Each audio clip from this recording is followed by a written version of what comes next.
graças à Lei 2865, né, que está aqui com o seu aniversário nesse podcast, a Lei 2865 já tinha dado ao Banco Central soberania sobre o tema dos arranjos de pagamento. Então, ele já tinha ingerência sobre essa classe de ativo. Tá. Quando a gente olhava para a duplicata não tinha um regulador. Eu nunca tive cachorro. Tá. Sempre gostei de cachorro. E aí, um pouquinho antes da pandemia começar, a gente adotou uma primeira cadelinha. E aí, logo depois, a gente viu uma cachorra na rua e resolvemos pegar também a cachorra da rua. Então, ficamos com duas. Né? Você tem um apego com coisas, né? Por exemplo, dados de clientes, né? Como sendo um ativo da sua empresa. Quer dizer, não, os dados do cliente são meus, né? Porque eu vou monetizar isso aqui é algo que eu vou poder oferecer melhores produtos e tomar melhores decisões em relação a esse cliente.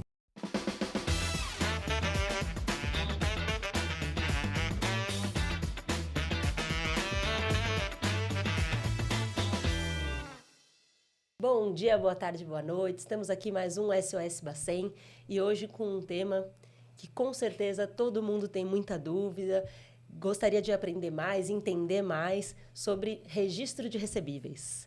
Exatamente. Quem vai explicar todo o Paranauê pra gente é uma pessoa que é mega especialista nisso. Inclusive, foi uma das pessoas que ajudou a criar todo o sistema de registros de recebíveis aqui no Brasil, que é o Fernando Fontes, fundador da Cerc, para quem não conhece. Mas, além disso, gente, ele está nesse mercado de bolsa de valores, enfim, mercado de valores de uma forma geral, balcão, né, que chama geralmente, há mais de, sei lá quantos anos, acho que desde os 19 anos... 35 anos, cara. Pois é. Aí, o que eu vi aqui, gente, foi stalkear ele um pouco. Com 19 anos, ele veio para São Paulo, mas ele ficou por muito tempo lá no Rio de Janeiro, até que a Bolsa quebrou, se não me engano. Sim, a Bolsa do Rio de Janeiro quebrou, eu me tornei paulista em função da Bolsa de lá. Deslocamento do mercado para cá. Uau! E aí, desde então, você resolveu empreender nesse mercado de cartões e vinculado à CVM, a registros e etc. E aí fundou a Cerc, que foi fundada em que ano mesmo? 2015. 2015. Uau, já tem um tempão. Parece que foi ontem. Parece. Seja muito bem-vindo, Fernando, ao nosso podcast aqui. Obrigado, Mariana. Obrigado pela gentileza, pela generosidade de vocês de me convidarem para participar desse evento que vocês têm feito, dessa conversa com o mercado. Estou super feliz, né? E estou à disposição para a gente explorar todos esses temas, né? Eu, de fato, vim para São Paulo em 1989, né? Quando a Bolsa do Rio quebrou. Eu trabalhava em corretora e cheguei aqui, fui trabalhar em corretora em São Paulo. E depois de alguns anos, em 1998, eu saí para fundar uma corretora de valores junto com um sócio. E a nossa tese era de que as pessoas iam ter que buscar alternativas de investimento, além dos investimentos mais tradicionais. O Brasil, naquela época, ainda era muito caderneta de poupança, os produtos de investimento muito, muito tradicionais, e a gente entendia que os investimentos em ações, fundos e outros instrumentos financeiros iam ganhar uma importância cada vez maior no portfólio das pessoas no Brasil, principalmente com a expectativa de que os juros fossem cair. Quer dizer, a gente sempre estava naquele momento looping de esperar o juro cair, como a gente está de novo agora. E aí, nesse momento, a gente montou uma corretora de valores, né? Então, eu comecei a empreender, na verdade, com meus 20 e poucos anos, montando uma corretora, a principal vocação era atender pessoa física, naquela época. E logo depois, alguns anos depois que a corretora começou, a gente descobriu um outro lado do mercado financeiro que envolvia os investimentos chamados alternativos naquela época, que estavam começando no Brasil, que compreendiam basicamente o mercado de securitização, né, os FDICs, que foram regulados pelo Conselho Monetário em 2001, então era mais ou menos nessa época, e o mercado de private equity, que também estava se desenvolvendo, né? Os fundos de investimento em participações tinham sido regulamentados também naquele começo. E depois vieram os fundos imobiliários, né? O primeiro fundo imobiliário que foi listado na Bolsa foi o Europar em 2003. Então, naquele iníciozinho dos anos 2000, a gente falou, caramba, não é só comprar participação em empresa de capital aberto, né? Tem muito mais instrumentos em que o investidor pode participar do resultado de empreendimentos, talvez até menores, olhando para private equity, empresas de capital fechado, olhando para o lado de investimentos imobiliários, comprar tijolo, né, só que na forma de investimento, E, por último, o mercado de securitização, que foi quando eu acho que eu fui mordido pelo mosquito do recebível. Tá. Então, essa história com o recebível é uma história que tem mais de 20 anos hoje, mas ela começou pela ponta da locação, ou seja, pelo mercado de investimentos, pela indústria, onde eu trabalhei primeiro, que foi do lado de corretora, atendendo o cliente investidor em instrumentos e em securitização, que se tornou o principal negócio dessa corretora e depois virou um banco em 2009 para 2010 e virou o principal negócio do grupo naquela época, né? O mercado de securitização estava começando, né? E cada vez mais abrangendo novas classes de direitos creditórios, né? O começo do mercado de securitização era muita cessão de crédito pessoal consignado, CDC veículo. Você tinha muitas financeiras e bancos de pequeno e médio porte que precisavam vender carteira para poder continuar concedendo mais crédito. Tá. Isso num tempo que a gente nem imaginava que ia existir fintech, instituição de pagamento e tudo mais. Era a época mais fácil. E naquela época, a gente foi vendo a ampliação do mercado de securitização para outras classes de ativos. Começou a vir as duplicatas, né, os recebíveis de cartão, novos instrumentos que estavam sendo securitizados. Legal. E foi exatamente assim que a minha história com os recebíveis começou. Tá. Olhando primeiro para o mercado de FDICs e entendendo o lastro dos FDICs, que são os direitos creditórios, e assim surgiu, inclusive, depois a ideia de montar a CERC, quando eu conheci o Marcelo Maziero, que cofundou a CERC comigo. A gente se conheceu em 2014 e começamos a conversar sobre como seria o mercado de crédito se negociar recebíveis fosse tão fácil quanto negociar ações. Que demais. Então, essa foi, vamos dizer, o I Have a Dream foi esse, assim. Os recebíveis deveriam ser tão fáceis de negociar quanto ações, né? Que você consegue pegar o telefone ou pegar um aplicativo, comprar e vender. Você não está preocupado com todas as encrencas, né? De papel, logística, carimbo. Então, você conseguir fazer tudo de maneira digital e com muita segurança jurídica, com segurança operacional, com muita eficiência. Então, esse sonho veio dessa experiência no mercado de investimentos, que passou por toda essa evolução, mas que quando a gente olha para o mercado de recebíveis ainda não tinha vindo essa onda. Então, foi disso que surgiu a ideia. Tá? Muito legal. Mas, então, em 2010, quando a gente teve aí a nossa 2865, que está aqui, né, no nosso SOS Bacen, então você ainda não estava no mercado de pagamentos, no mercado ali envolvendo os recebíveis de cartão. Não tinha nenhuma conexão. E um negócio interessante é que, quando eu era corretora, eu tinha que contratar um banco para fazer as minhas liquidações, né? E a minha intenção era de poder fazer minhas próprias liquidações, né? E eu estou falando de coisa de 15 anos atrás, não estou falando de coisa de 50 anos atrás. Quando você volta 15 anos no tempo, se você falasse assim, eu quero fazer um pagamento da conta A para a conta B, a resposta que o Banco Central te daria é o seguinte, você tem que ser banco comercial. Tá. Né? Aí você fala, poxa, mas banco comercial é um negócio grande, né? Difícil, complexo. Eu só queria poder fazer um pagamento, ter um acesso ao sistema de pagamentos e poder transferir de uma conta para outra. Não, para isso, só banco comercial. Então, é interessante porque eu comecei a me familiarizar com o mercado de pagamentos quando eu fundei o banco lá atrás para fazer as coisas que hoje não precisa de banco para fazer, né? Então, eu passei por toda uma jornada de ter que montar um negócio muito mais complexo, que é um banco comercial, porque não existia conta de liquidação, o corretora não podia ter conta de cliente. Eu tinha conta reserva, tinha que ser... Não tinha. E também não existia conta de pagamento, emissão de pagamento, nem num horizonte futuro imaginário a gente conseguiria vislumbrar. Estou falando de 15 anos atrás. Então, eu não tive nenhuma interação com o mercado de pagamentos, né? Exceto essa experiência de precisar pagar e receber pelos recebíveis que os fundos, né, os FDICs, de que fui administrador, né, enquanto corretor ou banco, tinham que fazer liquidações e a gente usava outros bancos. E o processo de consolidação de bancos no Brasil estava muito forte. Tá. Então, a gente usava um banco, daqui a pouco ele era comprado por outro, aí a gente migrava para outro banco e também era comprado por outro. Nossa. Então, no período de consolidação, a gente toda hora tinha que ficar trocando a instituição com quem a gente fazia todo o processo de cobrança e de liquidação. Poxa, então vamos montar um banco comercial para isso. Então, a minha história com pagamentos, ela veio pelo lado dos recebíveis, certo? Que, como eles são autoliquidáveis, uma hora eles viram um pagamento, né? E aí, o relacionamento começou por aqui. E aí, quando nós começamos a CERC, né, eu e o Marcelo, O principal recebível que a gente queria ajudar a melhorar a credibilidade, né, e toda a segurança era a duplicata. Né? A duplicata nos parecia ser o recebível com maior oportunidade, seja porque ele era o mais abundante e seja porque ele era o mais complexo, mais problemático.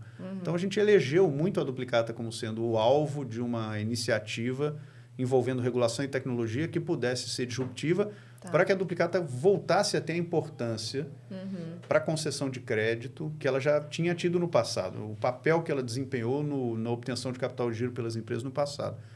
E é interessante porque a gente ficou muito mais conhecido no segmento de cartões, né? Porque o que acabou acontecendo é que a agenda regulatória do Banco Central priorizou os recebíveis de cartão. E a agenda regulatória da duplicata, ela acabou tendo um ciclo de implementação mais longo, entre outras coisas, porque graças à Lei 2865, né, que está aqui com o seu aniversário nesse podcast, a Lei 2865 já tinha dado ao Banco Central soberania sobre o tema dos arranjos de pagamento. Então, ele já tinha ingerência sobre essa classe de ativo. Quando a gente olhava para a duplicata não tinha um regulador. Né? Então, todo o processo legislativo para levar o Banco Central à condição de agência reguladora de duplicatas levou alguns anos. E o assunto de recebíveis de cartão estava na mão, vamos dizer assim, do ponto de vista legislativo, o Banco Central já tinha 12865 com ele.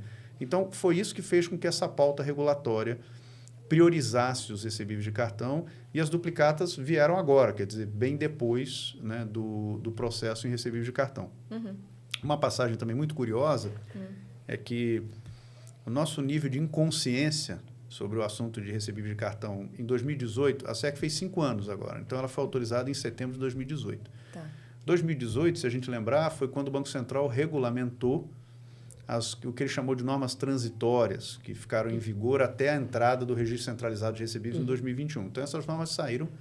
E também uma consulta pública, né, para regulação, que foi a consulta pública 68, se não me engano, lá em 2018. Elas saíram mais ou menos na mesma época em que a gente estava no processo de autorização, concluindo o processo de autorização para sermos registradoras. E naquela época o Banco Central nos perguntou, né, qual era o nosso plano para os recebíveis de cartão naquela época. E o nosso ponto de vista naquela época é de que não tinha plano. Porque a nossa hipótese era que, dado que em recebíveis de cartão você tem um conjunto finito de empresas, né? Você está falando de 200 instituições de pagamento e mais os bancos. Quer dizer, você consegue colocar todo mundo num auditório, né, e consegue montar uma autorregulação que possa atender a expectativa de todos os agentes de mercado. Não é como na duplicata, que você está falando de milhões de pessoas, você não vai conseguir juntar todo mundo para montar nada. Então, a nossa hipótese naquela época, em 2018, era o seguinte: não vai precisar de uma intervenção regulatória aqui, porque são poucos players, né? Eles sentam na sala. Qual o problema? O que não está funcionando? O que precisa ser endereçado? E estabelecem uma autorregulação entre eles ali para... Esse sempre foi o mecanismo. O mecanismo de trava bancária que funcionou no Brasil por muitos anos foi instituído dessa forma. Né? Mas não aconteceu isso, porque o que a gente não tinha se dado conta é de que a competição na indústria de pagamentos já estava num estágio de agressividade, né, de concorrência, que era impossível você conseguir juntar essas pessoas numa sala e falar: olha, vamos construir aqui uma visão convergente de como é que esse processo tem que funcionar. E aí um comentário que eu escutei do Banco Central na época é que junta o mercado para fazer uma reunião para ver quais são os pontos de divergência. Né? Aí na primeira reunião temos aqui 8 pontos. Tá? Então, entendemos, discutimos, vamos marcar a próxima agenda. Aí chega na próxima agenda, bom, daqueles 8 pontos agora, com quantos estamos? Agora estamos com 17. Né? Posso imaginar. Foram dobrando pontos A, B, C, D em cada um dos 8. Estava ficando em cada reunião mais longe, em vez de ficar mais próximo. Vamos convergir o mercado. O mercado estava abrindo. Então, ali foi quando o Banco Central falou: vou precisar fazer uma intervenção, porque por autorregulação a gente não vai conseguir encontrar um ponto comum. Então, vamos buscar, por meio da regulação, algo que possa atender o interesse da sociedade. Né? Eu acho que o principal intuito ali era impossível agradar a todo mundo, né? Impossível, porque as expectativas eram muito diferentes, mas a voz, vamos dizer, silente na sala, que era a voz do varejo, foi a que mais foi refletida na intervenção regulatória que foi feita pelo Banco Central naquele momento, né? Então, acho que esse é um ponto super importante de destacar, porque como a agenda regulatória do Banco Central prestigiou o pilar da eficiência nos últimos anos, né? Eu acho que quem pegou um período mais crítico do sistema financeiro brasileiro, com muitas quebras de bancos, como aconteceu nos anos 90, vai lembrar que ali o pilar da solidez ele estava priorizado em relação a todas as iniciativas. O que importava ali era evitar quebras de bancos e um risco sistêmico e uma consequência mais severa para a população, né, para a poupança popular. E ali a gente tinha, portanto, uma agenda muito focada no pilar da solidez e também na questão do poder de compra da moeda. Antes disso, todos os ciclos de alta inflação que o Brasil viveu, juros, etc. Então, como a gente associou muito a imagem do Banco Central no passado a esse tipo de papel, né, de me ajuda a preservar o poder do meu dinheiro e me ajuda a manter o sistema financeiro resiliente, no momento em que o Banco Central fez essa virada de estratégica, né, olhando muito para o pilar da eficiência, a gente teve todos esses ganhos que a gente teve nos últimos anos, né? Então, eu olhando agora, todas as entidades que funcionam no sistema de pagamentos, ITP, instrução de pagamento, os personagens eram inimagináveis quando a gente começou, por exemplo, a fundação do banco de que eu fiz parte há 15 anos atrás. Então, como é que pode ter acontecido tudo isso em tão pouco tempo, né? Exato. Acho que essa é uma declaração, né, que eu queria fazer, um registro, já que eu sou registrador aqui nesse podcast, porque é um SOS Bacen no sentido do que a sociedade esperava, né, como consumidor de serviço financeiro, e o quanto a resposta do Banco Central foi potente, né, para ser tão transformadora. E mesmo nesse caso também dos recebíveis, eu acho que isso aconteceu por esse olhar mais para o interesse da sociedade. Acho que isso foi muito legal mesmo em relação aos recebíveis, desse olhar que está comentando do estabelecimento comercial, dele como dono do dado, do crédito, né, de fato, ali, do recebível, ele era o destinatário final, então isso realmente muda, né? Então, assim, você tinha antes uma discussão entre a instituição domicílio, né, que ia cair o dinheiro, ou a própria adquirente, ou sub, enfim, de quem quer o recebível. Não, mas espera aí, o recebível, na verdade, não é de vocês aqui. O recebível é do estabelecimento comercial. A gente está aqui, esse é o foco, e aqui que a gente quer deixar a transparência e a segurança, até para futuras sessões, e, enfim, empréstimos, tudo que envolve esse mercado. Mas acho que foi uma mudança muito interessante, que depois a gente vê também outros movimentos de Open Banking, agora Open Finance, né, com o LGPD também. Então, esse olhar para o usuário, né, usuário final, usuário pagador e recebedor. Acho que o Banco Central teve essa mudança de estratégia, né, de foco ao longo desses pelo menos 10 anos. E para nós, acho que o nosso modelo mental, né, de quem está no mercado financeiro há mais tempo, você tem um apego com coisas, né? Por exemplo, dados de clientes, né? Como sendo um ativo da sua empresa. Quer dizer, não, os dados dos clientes são meus, né? Porque eu vou monetizar isso aqui é algo que eu vou poder oferecer melhores produtos e tomar melhores decisões em relação a esse cliente. E de fato, quer dizer, esse movimento que aconteceu globalmente, mas acho que no Brasil com mais intensidade, né? Porque nós somos intensos, né? A gente é usuário campeão de WhatsApp, de Waze, de tudo, de Pix, de tudo. Tudo que vem a gente quer fazer mais do que os outros.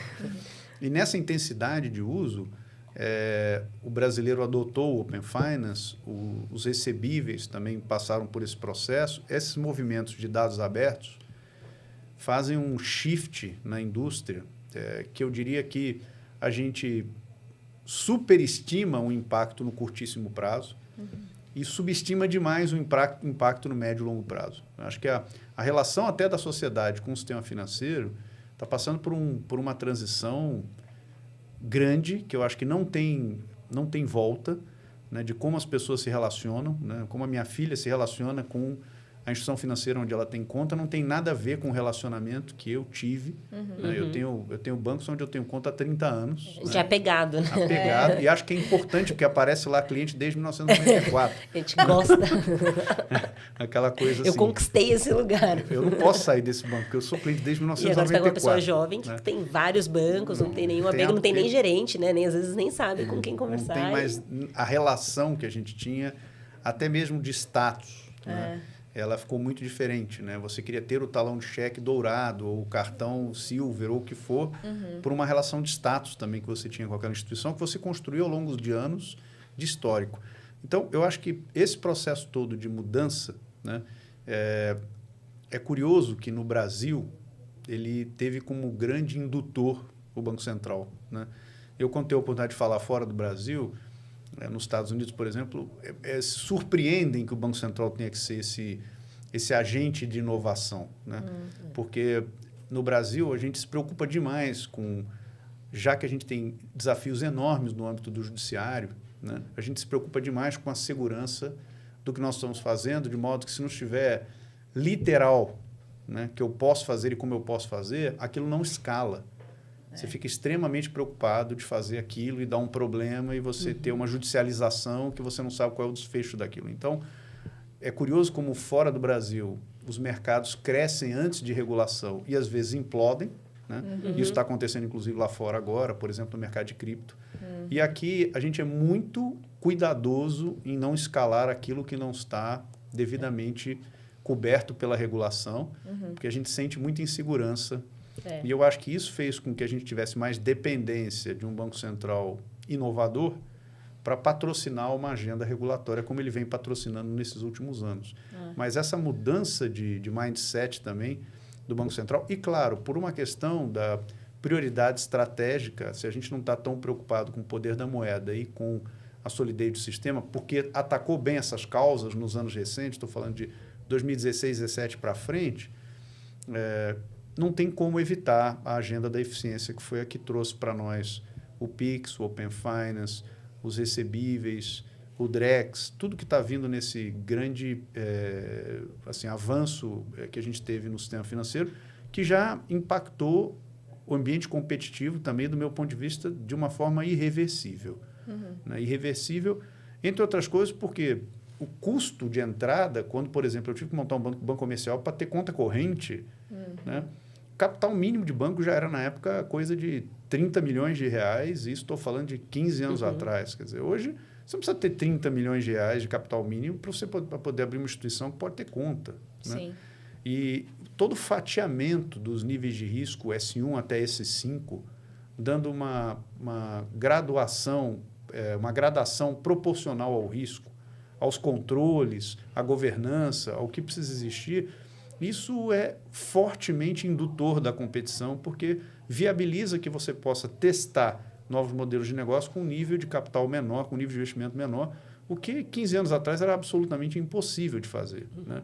Abrir um banco era uma coisa extremamente difícil e demorada, comprar um banco era uma coisa extremamente complexa, e hoje você tem muitas outras entidades, SCDs, SCPs, IPs, ITPs, que você pode fazer várias coisas.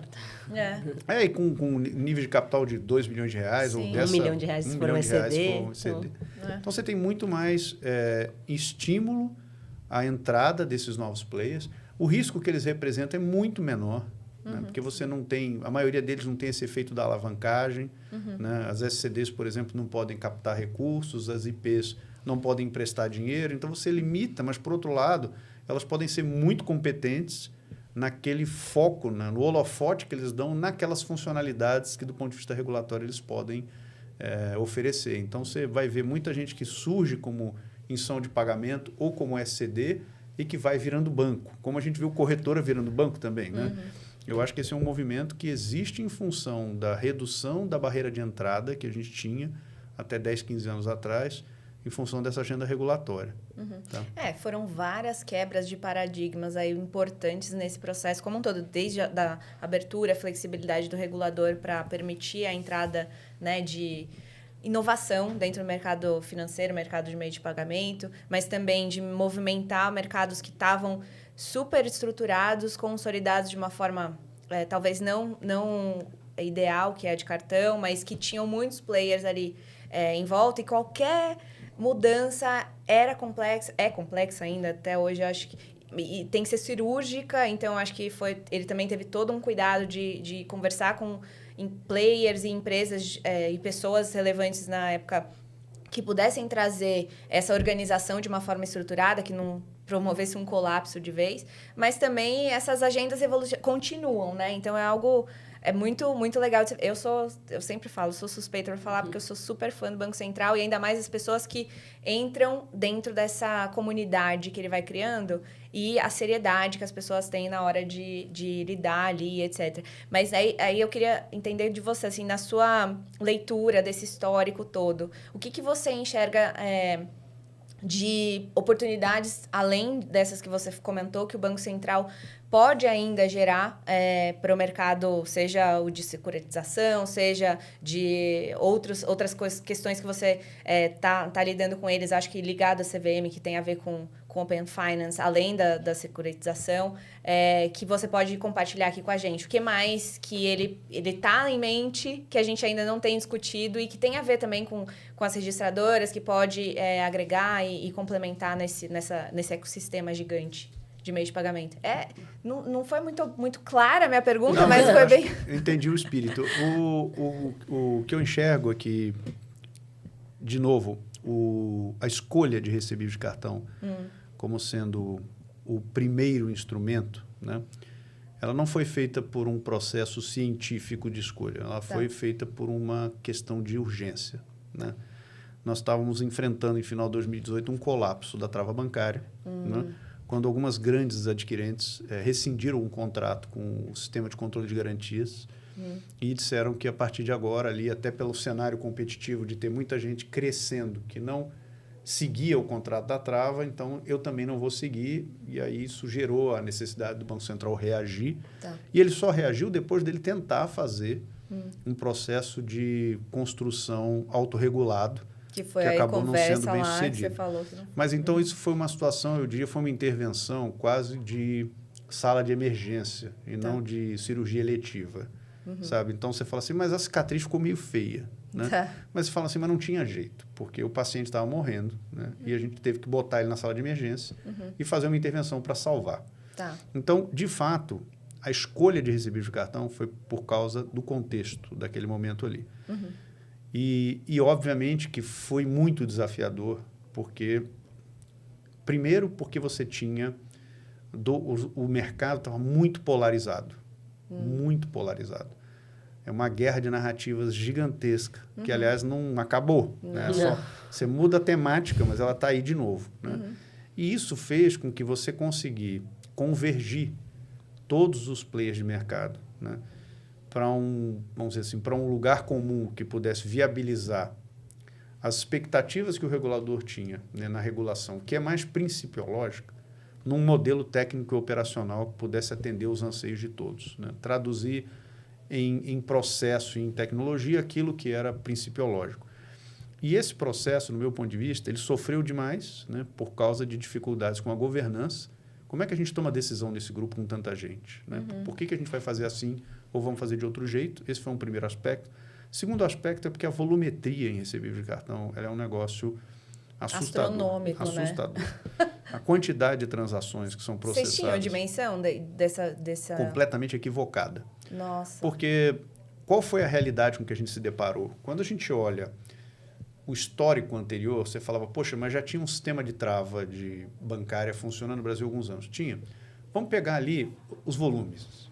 E aí você tinha, naquele contexto daquele sistema, um conjunto de players que atendem clientes de um perfil médio para grande, certo? Então, você tinha ali players que têm um processo de aquisição de cliente que usa agência, gerente, visita, etc. Então, foi a forma como a gente distribuiu o produto de adquirência durante anos no Brasil, fisicamente, né, com rede de agência, com estrutura.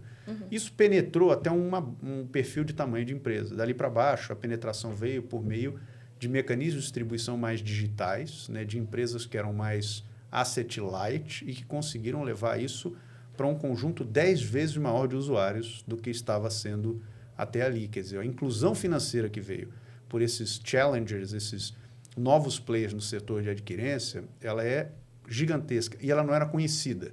Então, quando você olhava o volume desses players incumbentes aqui, você falava, são 5 milhões de estabelecimentos, né? São sei lá, 20 bandeiras aqui, são tantas datas. Então, a gente fez testes de capacity usando uma volumetria mais evidente ou mais documentada que a gente tinha. Porque a gente não sabia que o mercado era 10 vezes maior. Nossa! Né? Então, a gente não tem 4, 5 milhões de usuários, a gente tem 40 milhões de usuários que aceitam cartão de pagamento no Brasil. Caramba. E desses 40 milhões, 32 milhões são CPFs. Tá? Então, não é alguém que se tornou usuário de uma maquininha porque entrou numa agência, abriu uma conta, iniciou um relacionamento bancário e, como parte daquilo, demandou um serviço de adquirência. Não. É alguém que não era bancarizado e cuja inclusão financeira aconteceu a partir de uma instituição de pagamento. Então, as instituições de pagamento foram extremamente importantes no processo de inclusão financeira. E a hora que isso aconteceu, a gente se deparou com um volume de dados exponencialmente maior do que tudo que a gente imaginava em todas as dimensões. O volume de recebíveis era muito maior. O volume de contratos era muito maior. O volume de antecipações que eram feitas era muito maior. O volume de agendas era muito maior. Então, essa volumetria toda, num primeiro momento, exigiu vários ajustes do ponto de vista da tecnologia, da arquitetura e até do conteúdo que tinha que ser trafegado e quando tinha que ser trafegado. A gente teve que fazer muitos movimentos para ajustar. Então, primeiro, tentando chegar na resposta aqui da tua pergunta, Lois, o primeiro ponto que eu vejo é o seguinte: o que a gente pode fazer ainda para melhorar isso aqui? Tá? E eu acho que o principal movimento, olhando ainda para cartões, é a gente conseguir conectar isso aqui com sistemas de liquidação. Porque a história do recebível começa com uma transação comercial, um serviço prestado, né? Você comprou um saquinho de pipoca ou uma geladeira, e termina quando o dinheiro cai na conta do domicílio daquele estabelecimento comercial ou do terceiro com quem ele fez algum contrato. A gente não tem visibilidade dessa liquidação. Né? Então, quando você não integra a liquidação com o sistema de registro, o sistema de registro em si, hoje nós somos 4 sistemas. Né? Então, você tem 4 pontos de falha. Pode quebrar um, o outro. Quando você envolve 300 participantes, são 304 pontos de falha. Então, pode dar errado em 304 lugares diferentes. Se a gente não tem, de fato, uma integração disso com o sistema de liquidação, a nossa resposta à falha é muito mais lenta, porque a gente fica sabendo depois, quando alguém reclama, que teve uma falha de liquidação. Falhas operacionais acontecem todos os dias, e é coisas do tipo, faltou o hífen no número da conta, ou o cara já encerrou a conta ali. Então, este cenário de integração com o sistema de liquidação, para mim, ele traz um valor enorme para o que já está pronto e já está funcionando. Fora isso, tem uma outra dimensão, que é os demais ativos financeiros, que podem ser utilizados como garantia pelas empresas no Brasil e que vêm para o mesmo registro centralizado que cartões já veio. Né?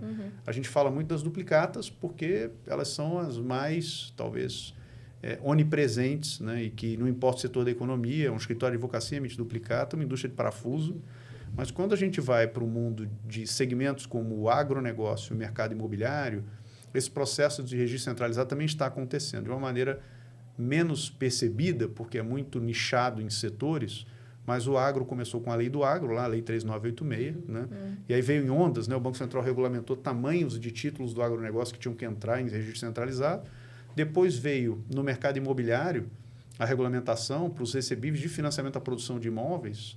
Então, todas as vendas de apartamentos que aconteçam no Brasil, né, em que você compra a prazo aquele imóvel e os recebíveis passam a ser garantia de um plano empresário do banco que vai fazer o financiamento da obra, todos eles estão vindo para registro centralizado também dentro dessa agenda regulatória. E na outra frente, a CVM, que faz a supervisão dos FDICs, né, e das operações de securitização, ela, com a resolução CVM 175, determinou o registro centralizado dos recebíveis adquiridos por FDICs. Então, na ponta compradora, veio a determinação de registro pela CVM como regulador do mercado de capitais, e na ponta originadora de créditos, o Banco Central já instituiu esse regime para duplicatas, recebíveis de cartão, agronegócio, imobiliário, e até as CCBs, ainda que elas não tenham viralizado, as CCBs escriturais que foram instituídas pela regulamentação na época da pandemia, com a própria Lei 3986 e a Resolução 4036 do Banco Central, elas também têm a previsão de registro centralizado para as CCBs escriturais. Acabaram não pegando na velocidade que a gente imaginava em função da pandemia,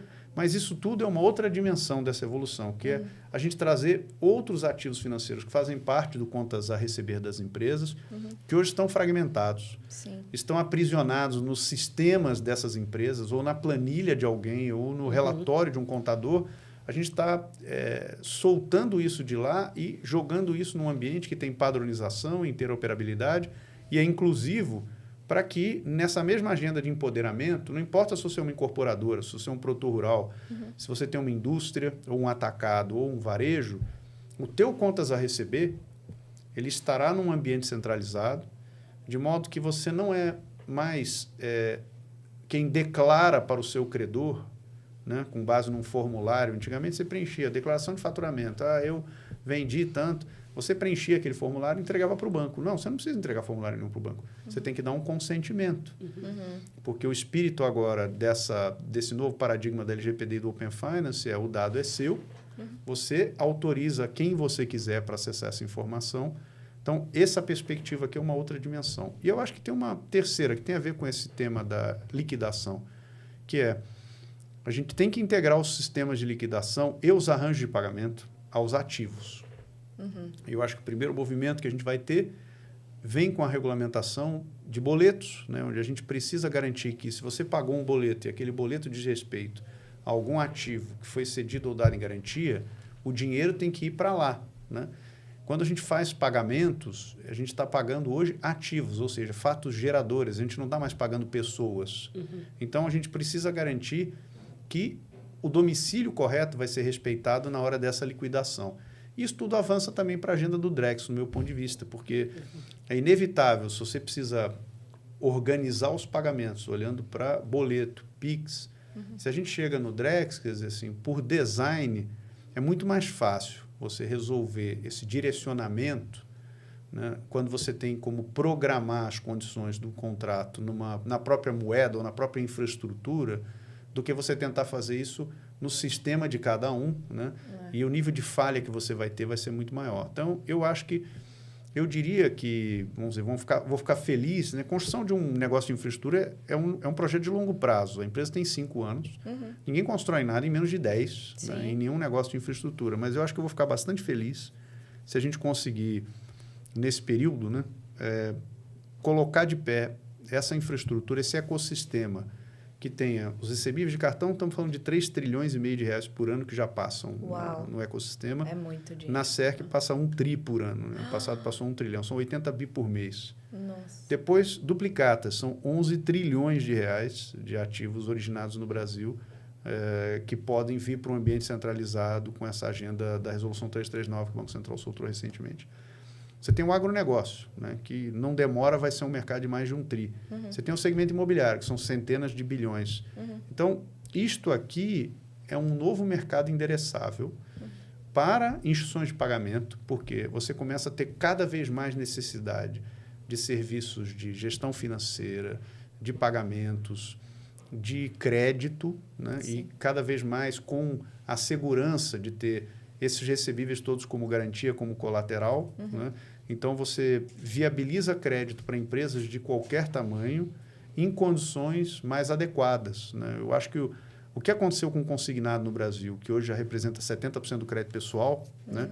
E o crédito pessoal no Brasil cresceu em magnitude nos últimos anos, não duvido que recebíveis se tornem também o principal colateral, a principal garantia das operações de crédito, e a gente vai ter 70% do crédito concedido no Brasil em alguns anos colateralizado por recebíveis de cartão, duplicatas, recebíveis do agro, recebíveis imobiliários, para ficar mais ou menos como a gente ficou no mundo de crédito pessoal, né? Onde a realidade da população brasileira e a realidade das empresas é que, no caso das pessoas físicas, menos de 15% tem renda e educação financeira para tomar crédito sem garantia. O restante da população vai ter, para quem está empregado, né, o salário para oferecer em garantia num crédito consignado.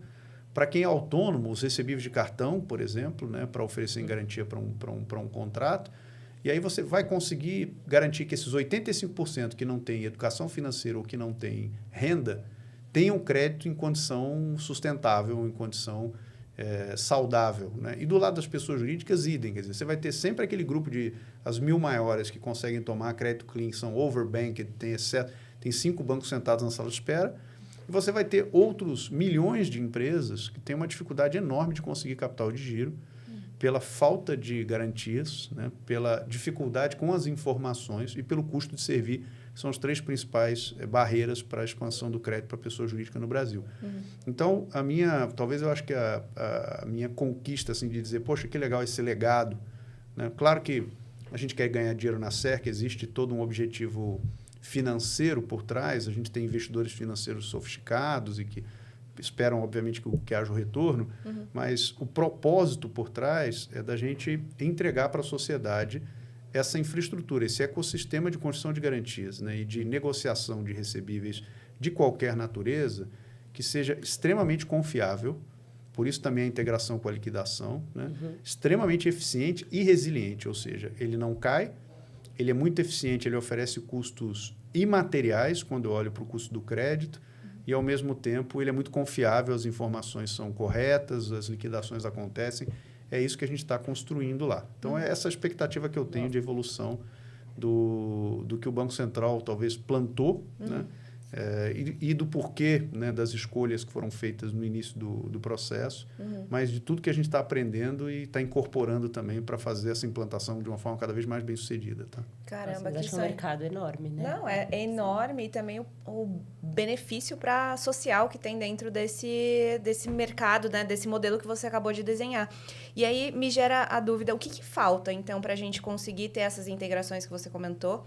E aí, vendo aí me gerou várias dúvidas, assim, como que o Pix se conecta, então, o Drex se conecta dentro dessa jornada de recebíveis e tal, até porque o Drex eu acho que é um pouco mais complexo, que tem a tokenização, vocês estão pensando isso provavelmente, e aí, além disso, né, é somente esses, somente, né, o foco é registro de recebíveis de diversas fontes, mas vocês também pensam em registros de outros tipos de garantia, por exemplo, meu celular, que daí uma seguradora, um banco, ou, enfim, quando for analisar ali o meu seguro de celular pelo Open Finance, ela consegue ver as informações ali em alguma fonte, e também o banco que quer me oferecer um crédito para o meu próximo celular, eu consigo dar esse celular em garantia. Eu consigo fazer isso também nesse ambiente de registro que vocês estão criando. O que vocês estão imaginando com relação a isso? Então, são 3 pontos aqui que eu estou falando. O primeiro, o que falta para a gente ter essa liquidação no sistema integrado?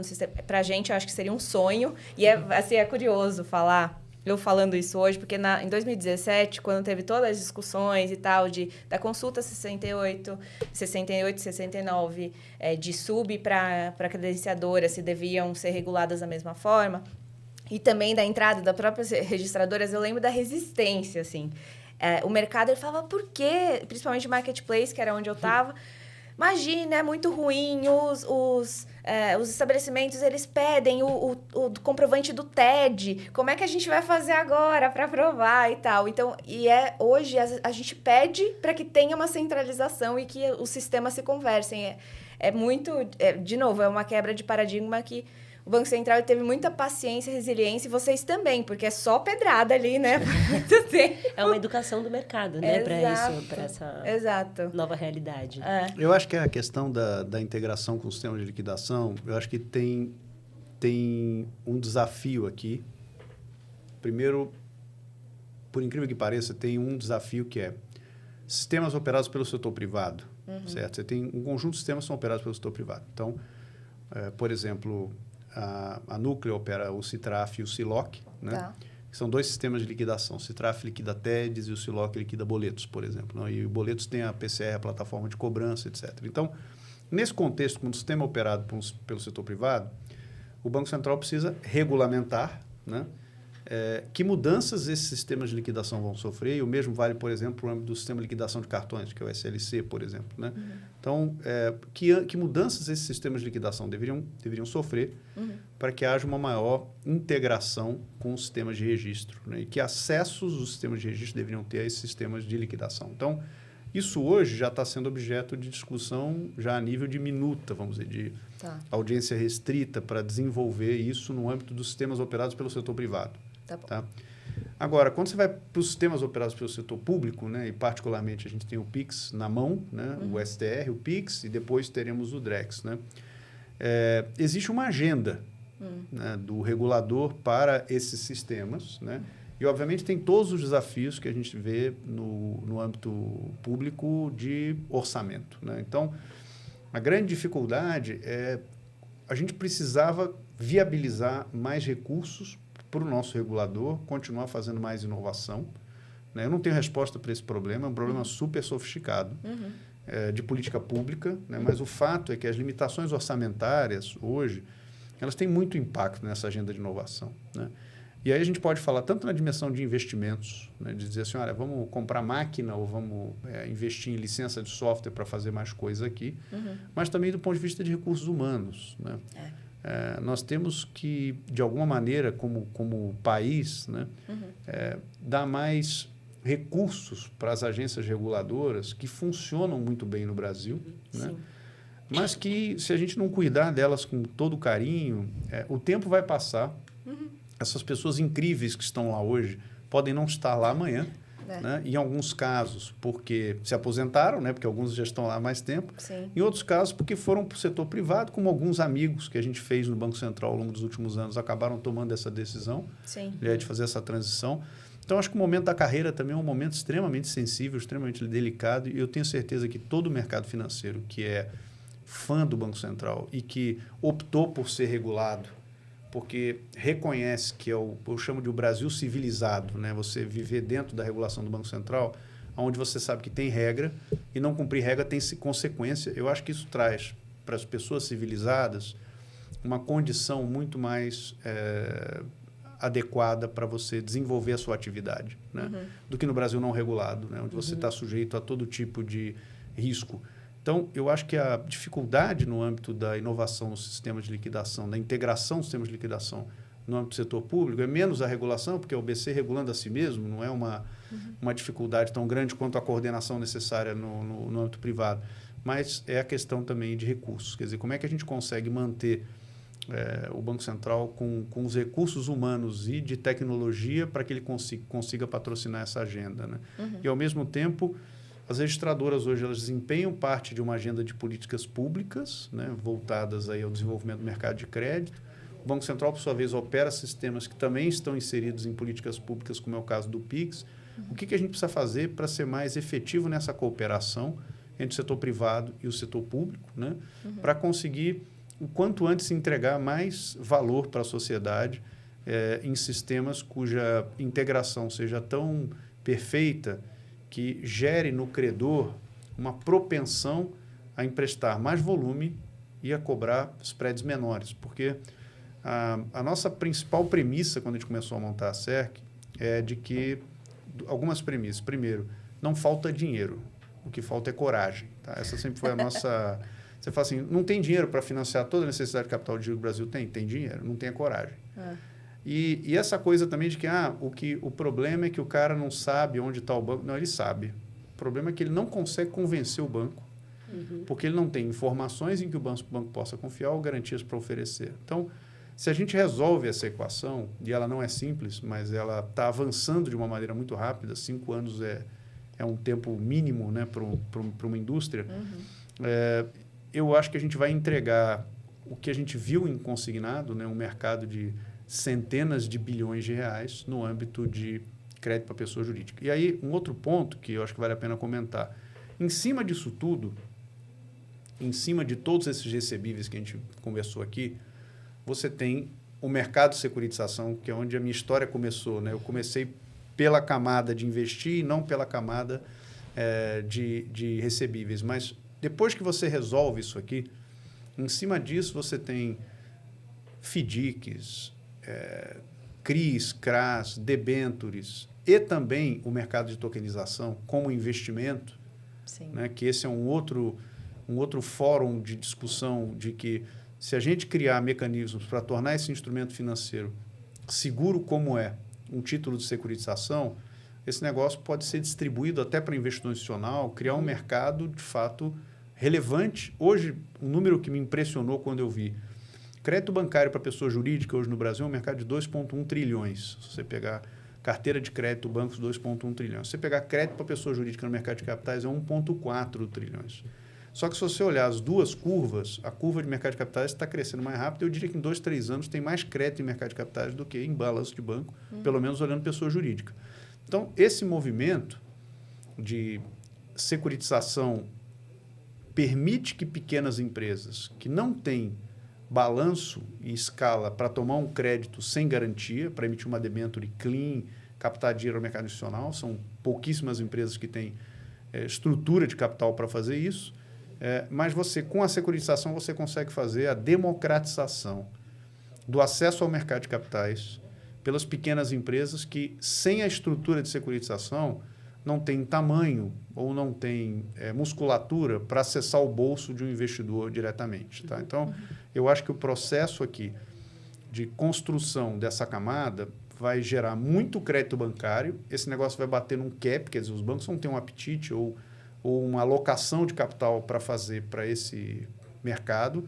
Isso não vai atender toda a demanda, né? Você vai ter mais gente operando aqui e o mercado de securitização, de maneira direta ou por meio da compra de carteiras de crédito originadas por instituições financeiras como fintechs, vai completar esse quadro para poder atender toda a demanda reprimida de crédito para micro, pequenas e médias empresas no Brasil. Então, é essa agenda evolutiva que eu vejo, tá, Lois, de como é que a gente vai chegar lá. Tem que ter essa camada da securitização, por isso o trabalho da CVM é tão importante e o negócio da tokenização, no meu ponto de vista, ele vem junto, quer dizer, a hora que você cria coisas que sejam mais eficientes, mais padronizadas e permita com isso uma maior democratização do acesso a esse instrumento pelo mercado investidor, você está fomentando ainda mais essa máquina, né?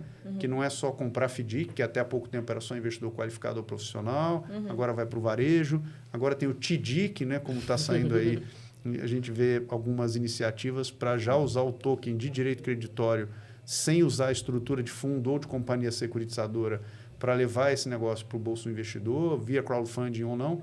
Então, eu acho que tudo isso ele converge para um mercado de crédito de empresas de outro tamanho, mas com riscos bem controlados, né, com boas garantias e não simplesmente torcendo para a situação melhorar, porque eu acho que esse ciclo de crédito ser uma coisa difícil de fazer, eu acho que ele é um aprendizado que a gente incorporou, principalmente nesses meses recentes, e eu acho que isso vai ser uma coisa que vai se eternizar no mercado. Tá? A gente vai ter que ser muito mais, talvez muito mais diligente aqui na exigência de garantias dos clientes, porque os níveis de perda de provisão que a gente teve na indústria financeira, eu acho que foram, eu não acompanhei outros anos, mas eu acho que foi recorde esse ano, a quantidade de inadimplência no mundo de pessoa jurídica. Pessoa física, a gente viu o que aconteceu, tem o Desenrola aí, que é uma iniciativa para tentar reincluir essas pessoas no sistema, mas no mundo de pessoa jurídica também acho que foi o pior ano que eu já vi. Caramba, talvez seja reflexo da pandemia. Bom, a gente não tem como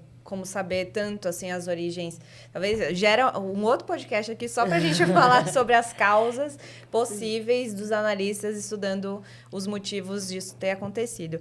Nossa, fantástico. Tomara que dê certo, energias positivas e que mas também... acho que é um grande processo, né? Acho que temos alguns bons anos aí para conseguir que tudo isso de aculturamento, de aprendizado das próprias do mercado, das e acho que a parte de tecnológica, né? Se a gente for pensar no Drex, né? Que até o Aristides, no nosso primeiro SOS, estava comentando a dificuldade de você ter a interoperabilidade dentro, né? Se a gente está falando de várias plataformas diferentes, conversando dentro do Drex, dentro do mesmo caminho. Então, acho que é algo bem, bem complicado e vai precisar também de muito investimento, né? De pessoas. Eu acho que o que eu aprendi durante esse processo de cartões, coordenação, certo?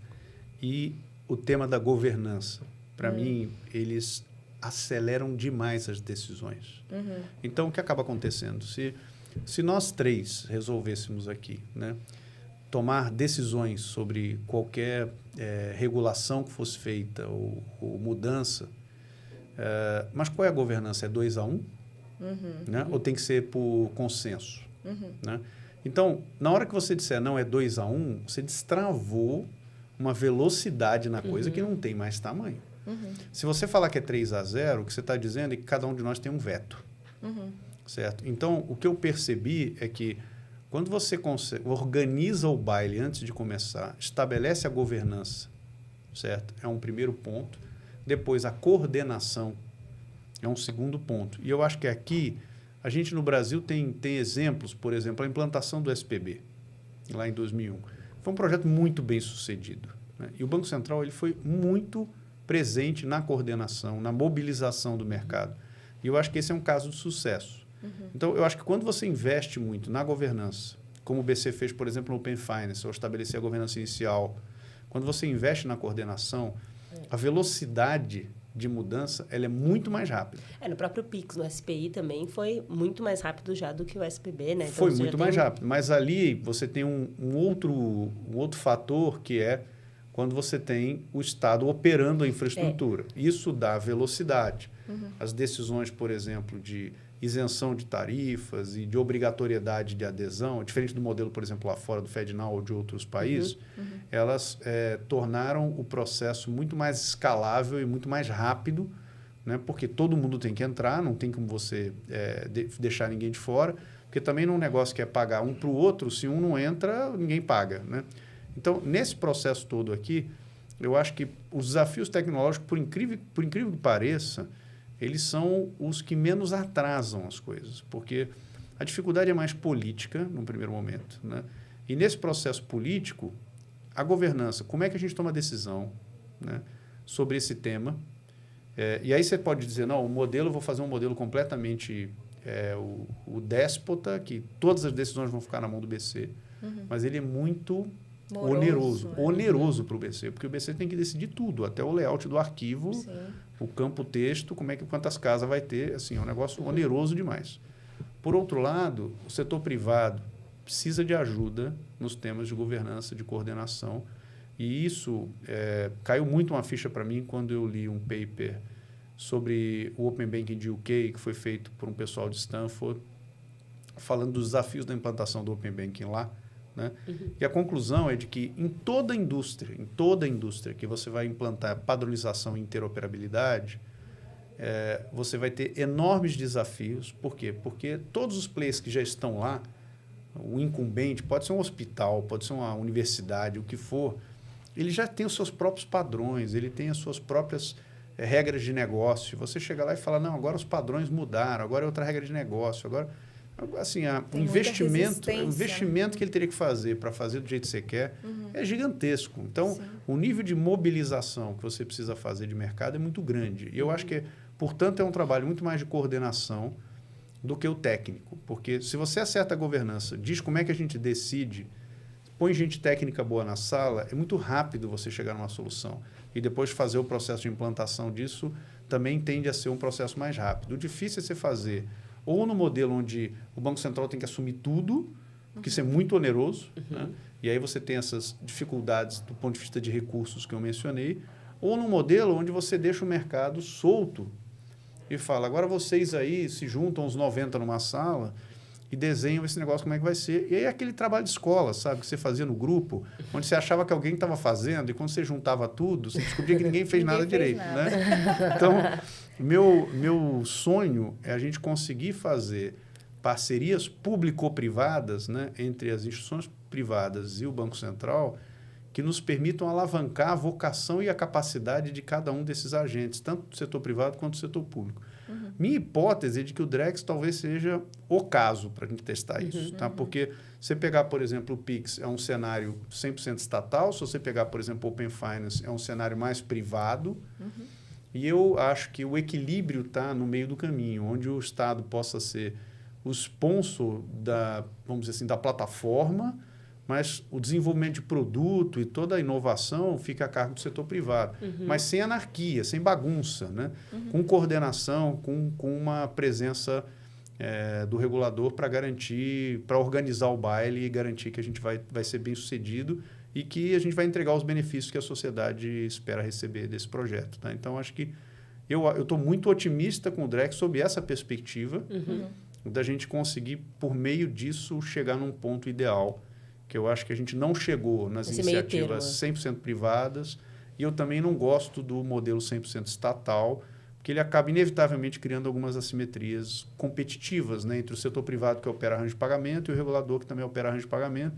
Então, eu acho que é difícil você não ter algum tipo de competição entre o Estado e a iniciativa privada ali, mas também é muito difícil deixar a iniciativa privada correndo solto, né? Porque, ainda mais com tantos players, né? Que é o que... E muito heterogêneos, né? Muito heterogêneos. De tamanhos diferentes, tudo diferente. Tamanho, legados culturais, tecnológicos, modelos de negócio. Sim, não, assim, a minha expectativa de que o mercado se coordene hoje é zero. Eu estou falando de cenários onde nós éramos 4 registradoras e a gente não conseguia chegar a consenso em relação a nada. Não consenso. Mas hoje você imagina, aqui a gente, assim, a gente acabou fazendo um negócio, aproveitando o Fernando aqui para ver uma visão super estratégica, né, de passado, futuro e o que isso tem, das conexões tem a ver uma coisa com a outra, mas dentro desses aprendizados aí com as registradoras, né, dessa governança, com a 264, você acha que a gente conseguiu chegar num nível um pouco mais avançado de organização e tudo mais? Aqui, se você puder falar em poucas palavras, que a gente já está chegando no finalzinho, mais ou menos. Olha, eu ainda não estou satisfeito. Tá. Eu ainda não estou satisfeito porque eu acho que, primeiro, as registradoras elas também são muito heterogêneas. Né? Você tem um grupo de empresas que são muito grandes e muito consolidadas e que, inclusive, durante muito tempo operaram regime de monopólio. Né? Eles têm um grupo agora um pouco maior de empresas entrantes, né, que estão desafiando, talvez, o modelo. Nesse processo aqui, a gente ainda não bateu o martelo sobre um modelo de governança permanente. Tá. Então, a gente tem conseguido tomar decisões de uma forma melhor, a gente está sabendo colaborar de uma forma mais construtiva do que soube no passado. Mas eu diria que não é em função de uma formalização de uma governança que determina como tomamos decisões, mas sim de ter pessoas sensatas, com bom senso, discutindo os temas. E eu acho que bom senso salva, mas não é só o bom senso. A gente precisa ter a formalização. E essa formalização, ela foi uma das encomendas da 264, mas que a gente ainda não conseguiu passar na prova. Tá? Esse é um dos trabalhos de grupo que já voltou do professor e a gente está tentando melhorar o trabalho e a gente ainda não chegou num nível de qualidade que eu acho que a gente deveria chegar. Porque na hora que a gente resolver esse ponto, na hora que você tiver uma convenção que estabelece um modelo de governança, como é que as registradoras tomam decisão sobre qualquer tema, e obviamente que você pega um tema super sensível, estrutura de tarifas, você vai ter um quórum de deliberação lá, um voto qualificado, N-1, alguma coisa. Aí, para mudar o horário da grade, se vai abrir às 8h30, às 9 horas. Cara, não precisa, vai uma maioria simples, num GT de qualquer coisa, não precisa se preocupar demais, que esse tema não vai ter um impacto competitivo tão relevante. Então, eu acho que esse calibrar qual é o processo decisório, depender da consequência da decisão e acertar isso, o que existe numa empresa, pegar o estatuto da SERC e dizer lá o que eu, como CEO, posso fazer, o que quem faz é o Conselho de Administração, o que quem faz é a Assembleia Geral, o que quem faz é a Assembleia Geral com voto qualificado, que tem que ter maioria de 75%. Então, a gente tem as alçadas ali. Né? E no âmbito das registradoras, a gente ainda não tem esse modelo formalizado. A gente fez uma primeira tentativa, que eu acho que foi mal sucedida, e a gente está aqui com uma devolutiva para tentar fazer um trabalho de melhor qualidade. Eu acho que quando a gente fechar isso, Laís, a gente vai fazer as decisões do âmbito do registro andarem com muito mais velocidade. Tá? E é assim, é um mercado que éramos 3, viramos 4, 4 viramos 5, 5 viramos 6, e cada uma que entra, você tem que fazer um onboard. Né? E aí, como você não tem a governança, o que acontece? Ah, mas eu não gostei. Não gostei da cor da sala. Né? Não gostei do café que serve. Aí você fala, então, e agora? Como é que vamos fazer? Aí volta. Mas aí você acha que essa governança tinha que estar atrasada? Ela teria que ter sido antes de todo esse... Porque imagina quando entrar o 8º. Ele também não vai gostar da cor da sala, não vai gostar do café. Aí você... Nós estamos hoje vivendo uma realidade onde cada registrador tem um veto. Sim. E aí trava, né? E aí trava tudo. Ah, eu não acho. Aí acabou a discussão. Mas tá 6-1. Não, mas acabou. Perdemos. Os 6 perderam. E aí, se não tem isso, aí tem os lobbies que vão, né, em volta, enfim. Eu imagino quão complexo, que eu participei dos fóruns de discussão da estrutura definitiva do Banco Central, do Open Finance. Nossa, já era um caos, assim. Claro que lá tinham muitas pessoas, mas é o que você falou, só foi evoluindo conforme a gente foi estruturando os participantes para ter mais coerência, mais sensatez na hora de discutir os temas relevantes e que, de fato, precisavam ser organizados ali naquele momento. Mas isso porque nem está rodando. Imagino quando começar a rodar Open Finance mesmo, com a governança da estrutura definitiva, eu acho que vai ser o caos, porque é difícil na prática, né? Na prática, eu acho que o mundo só funciona na prática. Claro que tem que ter um direcionamento, mas é muito complexo. Então, espero que a gente consiga resolver o quanto antes. Qual a alternativa para isso? Vamos falar o seguinte. Eu quero pintar a sala de azul, né? Mas o outro quer pintar a sala de roxo. Né? O que a gente tem que fazer hoje? Vamos pedir uma reunião com o Banco Central, vamos ver se ele gosta do azul ou do roxo. Então, assim... Coitado do Banco Central. O nível de intervenção que o Banco Central tem que ficar dando no dia a dia é desproporcional. Não faz sentido a gente ficar pedindo toda hora para o Banco Central decidir a cadeira que a gente vai botar na sala de reunião. Entendeu? Sim, poxa, se a gente tem a governança definida, a gente decide. Eu não gostei da sala roxa ou a sala azul, não importa. Segue a vida, vamos para a próxima decisão. Hoje não funciona, a gente tem que levar o assunto para o Banco Central, porque o cara que não gostou vai falar o quê? Mas a governança não está definida. Então, se eu for voto vencido, eu quero que o Banco Central participe dessa discussão para ele chancelar se a gente vai para um lado ou para o outro. Então, isso além de tornar o processo muito lento, ainda faz com que a gente fique enchendo o saco do Banco Central com um monte de decisão miúda, ele fica fazendo microgestão de um negócio que podia estar andando sozinho. Tá? Esse apego ao regulador está escrito, né? O brasileiro precisa estar escrito lá que eu posso, que eu não posso. Pois é. Bom, muito maravilhoso. Fernando, acho que assim, foi incrível escutar a sua história, escutar toda a sua visão, que eu acho que é muito sensata, muito coerente. E aqui, para fechar mesmo, a nossa última pergunta para te conhecer um pouco melhor, quem é o Fernando por trás dos recebíveis? E aí a gente queria saber uma curiosidade, assim, que você pudesse compartilhar com a gente alguma coisa esquisita que você faça, sem ser registro de recebível. Que já é bem esquisito. Pensei que você fosse falar uma coisa não esquisita, já que é esquisita. Acho que no caso aqui pode ser. Por exemplo, hoje eu tava conversando com a Mari antes de você chegar, e aí eu descobri que ela gosta de comer comida queimada. Assim, ela um gosto, ela né? Assim, eu não sei cozinhar, então se queima eu vou comer. Ela fala assim, nossa, você já comeu berinjela queimada? Não, que isso delícia. É ótimo mesmo. Realmente fica muito bom. Mas eu também tenho uma história da comida queimada, não é o meu esquisito, até não achava que era, mas você falou, porque, na verdade, minha mãe queimava as comidas quando eu era pequeno, então... E aí ficou esse gostinho. Eu fiquei com aquele gosto de saudosismo da comida da mamãe, que era queimada. Tá vendo? Meus filhos vão gostar também de comida queimada. Mas no campo do esquisito, eu nunca tive cachorro. Tá? Sempre gostei de cachorro. E aí, um pouquinho antes da pandemia começar, a gente adotou uma primeira cadelinha. E aí, logo depois, a gente viu uma cachorra na rua e resolvemos pegar também a cachorra da rua. Então, ficamos com duas. Né? E aí, a coisa esquisita que eu tenho é o seguinte. Eu tenho um home office na minha casa e eu fico fechado lá trabalhando. Né? E elas aprenderam a bater na porta. Educado. Então... Toda vez que eu entro lá, sento, fecho a porta, elas vão lá e batem na porta. Então, quem está numa videoconferência comigo vê o seguinte, que de vez em quando eu tenho que levantar, porque eu sou o porteiro das casas. Maravilhoso. E aí eu vou abrir a porta para elas entrarem. Só que elas entram, ficam lá dentro, tem uma caminha para cada uma, elas ficam lá. Só que daqui a pouco, toca uma campainha ou alguma coisa, elas querem sair para ver o que está acontecendo lá fora. Entendi. Aí o porteiro das cachorras tem que levantar para ir abrir a porta. Então... Eu fico o dia inteiro me levantando da cadeira do trabalho para ficar abrindo a porta para a cachorra entrar e sair. Maravilhoso. Não, elas fazem um benefício para você, que você levanta, faz o exercício. Eu sigo aquela regra de a cada 1 hora levanta, não, meio a cada meia hora abrir a porta para a cachorra. Maravilhoso, muito bom. Fernando, mais uma vez, super obrigada pelo seu tempo de dedicação, pelo aceitar o nosso convite aqui. E sensacional.